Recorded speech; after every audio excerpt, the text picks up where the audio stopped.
बीडमध्ये एका मोठ्या रॅकेटचा पर्दाफाश झाला। लग्नाळू मुलांना लाखो रुपयांचा गंडा घालण्यात आला। पोलिसांनी 2 टोळ्यांना या प्रकरणी बेड्या ठोकल्यात। आठवड्याभरात 2 टोळ्या अटकेत आल्या।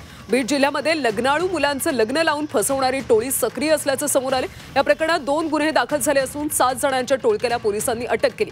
बीडच्या आष्टी तालुक्यातल्या कारखेल बुद्रुक इथं एका मुलाचा विवाह जुळत नसल्यानं काही जणांनी मध्यस्थी केली।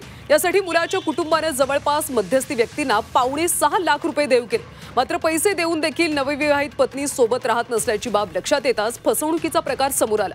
दुसरीकडे वडवणी पोलीस ठाण्याच्या हद्दीमध्ये ऊसतोड कामगार मुलाची देखील फसवणूक केल्याची घटना घडली। या प्रकरणात पोलिसांनी 4 जणांना अटक केली।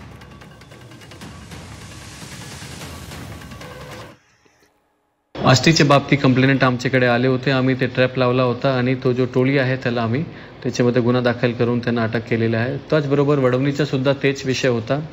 तो याच्या बाबतीत पोलिसांकडून एक आव्हान लोकांना हेच आहे की लग्न हे तुमच्या आयुष्यात एकच वेळे असते, तो त्यामुळे तुम्ही पूर्ण सूझबूझ करून पूर्ण खात्री करूनच तुम्ही त्याच्यामध्ये इन्वॉल्व राहायला पाहिजे।